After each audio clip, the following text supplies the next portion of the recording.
بھائی جان اپنے ساتھ جتنی کتابیں ہوائی جہاز میں لا سکتے تھے وہ تو لے آئے تھے، لیکن سارا ذخیرہ پانی کے جہاز ہی سے آ سکتا تھا۔ اللہ تعالیٰ نے اس کی یہ صورت پیدا فرمائی کہ حضرت والد صاحب رحمۃ اللہ علیہ کے خصوصی شاگرد حضرت مولانا نور احمد صاحب رحمۃ اللہ علیہ، جو برما کے ضلع اکیاب سے تعلق رکھتے تھے، تعلیم کی غرض سے دارالعلوم دیوبند تشریف لائے تھے۔ ان کا حضرت والد صاحب رحمۃ اللہ علیہ سے خصوصی تعلق تھا۔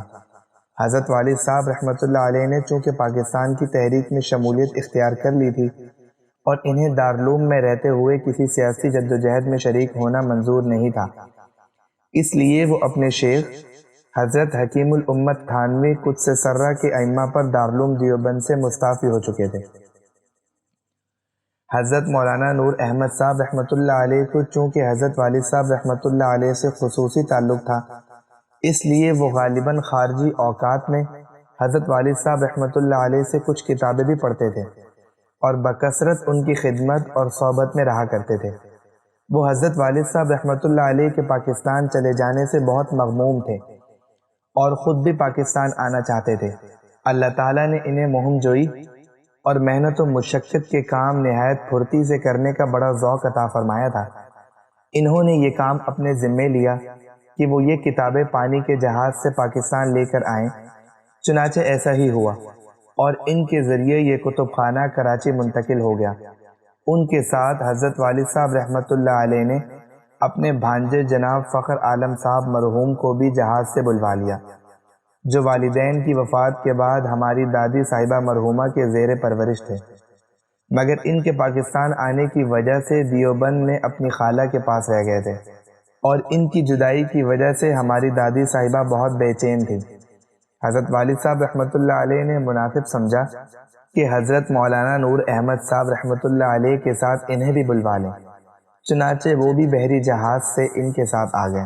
حضرت شیخ الاسلام علامہ شبیر احمد صاحب عثمانی رحمۃ اللہ علیہ کا کراچی میں اپنا گھر تو کوئی نہیں تھا، لیکن جمشید روڈ کی عامل کالونی میں مسلم لیگ کے ایک لیڈر ایس ایم قریشی صاحب مرحوم کا ایک بنگلہ تھا، جس کے بارے میں انہوں نے فرمائش کی تھی کہ حضرت رحمۃ اللہ علیہ اس میں قیام فرمائیں۔ چنانچہ حضرت رحمۃ اللہ علیہ اسی میں مقیم تھے اور حضرت والد صاحب رحمۃ اللہ علیہ کراچی آنے کے بعد نوزائیدہ ملک کے مسائل پر مشوروں کے لیے بکثرت ان کے گھر جایا کرتے تھے اور حضرت رحمۃ اللہ علیہ کی دعاؤں کے لیے اکثر مجھے بھی ساتھ لے جایا کرتے تھے۔ ایک مرتبہ مجھے یاد ہے کہ میں قاعدہ بغدادی ایک خوبصورت سے جزدان میں رکھ کر حضرت رحمۃ اللہ علیہ کے سامنے بیٹھا تھا اور غالب گمان یہ ہے کہ حضرت والد صاحب رحمۃ اللہ علیہ اس وقت مجھے حضرت رحمۃ اللہ علیہ سے بسم اللہ کرانے کے لیے لے گئے تھے۔ ادھر حضرت مولانا احتشام الحق صاحب رحمۃ اللہ علیہ نے جیکب لائن میں ایک مسجد بنا لی تھی، جس کی چھت اس وقت ٹین کی چادروں کی تھی اور اسی کے ساتھ ان کا مکان بھی تھا۔ اس مسجد میں انہوں نے ایک چھوٹا سا مدرسہ بھی قائم کر لیا تھا، جس میں قرآن کریم، حفظ اور ناظرہ کی تعلیم ہوتی تھی۔ حضرت والد صاحب رحمۃ اللہ علیہ نے میرے بڑے بھائیوں کو تو اس مدرسے میں داخل کرا دیا تھا، جہاں برادر محترم جناب محمد ولی راضی صاحب، قاری محمد زکریا صاحب رحمۃ اللہ علیہ کے پاس اور حضرت مولانا مفتی محمد رفیع صاحب عثمانی جناب حافظ نذیر احمد صاحب رحمۃ اللہ علیہ کے پاس حفظ کرتے تھے۔ میری کمسنی کی وجہ سے حضرت والد صاحب رحمۃ اللہ علیہ نے مجھے اس وقت وہاں باقاعدہ داخل کرانے کے بجائے گھر پر ہی حضرت مولانا نور احمد صاحب رحمۃ اللہ علیہ سے قاعدہ بغدادی پڑھوانا شروع کر دیا تھا۔ ابھی قاعدہ ختم نہیں ہوا تھا، بلکہ اس کا خاصا حصہ باقی تھا کہ دیوبند سے ایک خط کے ذریعے یہ معلوم ہوا کہ میری ایک بھانجی نے، جو مجھ سے 1 سال عمر میں بڑی تھی، الف لام میم کا پارہ شروع کر دیا ہے۔ میں پہلے عرض کر چکا ہوں کہ حضرت مولانا نور احمد صاحب رحمۃ اللہ علیہ مشکل سے مشکل کام کو تیز رفتاری سے انجام دینے کے عادی تھے۔ جب انہیں یہ معلوم ہوا کہ میری تقریباً ہم عمر بھانجی نے دیوبند میں الف لام میم کا پارہ شروع کر دیا ہے، تو انہوں نے فرمایا کہ تم قاعدہ کافی پڑھ چکے ہو، اب تمہیں اماں کا پارہ شروع کروا دیتے ہیں۔ چنانچہ ایسا ہی ہوا۔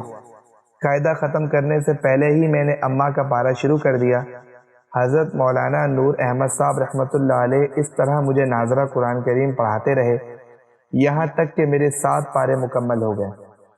اس موقع پر انہوں نے فرمایا کہ اب تمہیں لفظوں کی پہچان ہو گئی ہے، اس لیے باقی قرآن کریم تم خود روزانہ پڑھ لیا کرو۔ اور اس کے بعد انہوں نے مجھے بہشتی زیور کے اردو قاعدے سے سرسری گزار کر بہشتی گھور شروع کروا دیا۔